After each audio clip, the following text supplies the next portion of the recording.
In this week's episode of Come On Science, Why'd You Bloody Do That? Scientists out of the University of Tokyo created a malleable and self-healing robot skin engineered from human skin cells, so our future robot overlords will be more pleasing to look at. Yeah, alright nerds. Anyway, I've got some leftover silicone and I figured I'd do the same. Alright, so to start with, I used some flattened Sculpey and a spray can lid just to create a rough base for our bot boy. I also made some spheres to be used for eyes. Once they were baked, I karate'd them and sanded them down before gluing them onto the base. After this, I started to build up the features of our robot. Now the robot itself does look like those cursed images of the meat clown, so it's not a very detailed creation. We start with a wonky pyramid for the nose and circling the pre-baked eye domes with snakes for eyelids. After this, we're building up the cheeks a little bit more and filling up the face.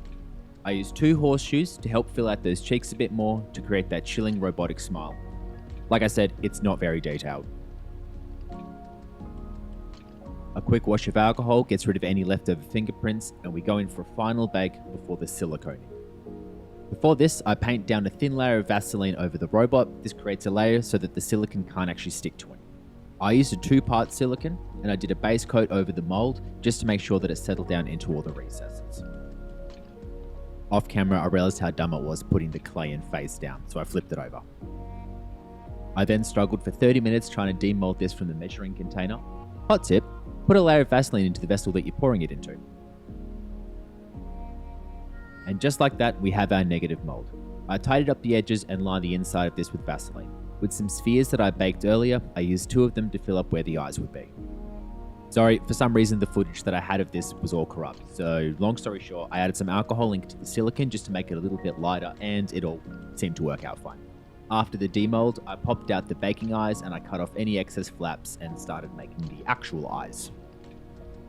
For this, I used the spheres from earlier, karate'd them in half and did a white base coat.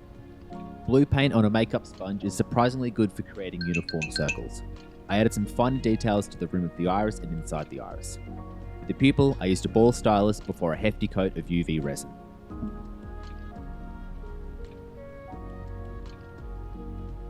And that finishes our robot. Now that it's done, it was pretty bland, kind of cute and accurate, but just bland, which would be a pretty boring video otherwise. So I decided to do a second one, but took inspiration from those haunting close-ups from SpongeBob. Similar build to the first one, circular base, domes for eyes, you know the drill. I wanted to create more of that sense of realism like they do in the show, so I went heavy on the brow ridges and the furrows and gave them lots and lots of under eye bags. After blending all of that in, I started to build up the lower half of the face. I gave him an almost fishy mouth and then chubbed up his cheeks and chin. To lean into more of the gross realism, I made his lips look all chappy and gave him some nostrils.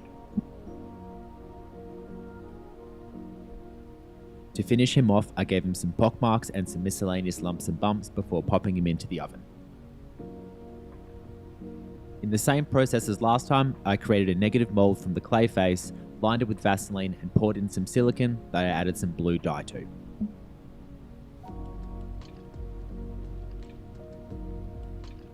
After curing and demolding, I filled his eye sockets with some blackened dyes that I coated with a thick layer of UV resin. And that makes this project. It was a super quick one. After hearing the news about the robot faces, I figured it was a good chance to play with some silicone. Hope you liked it.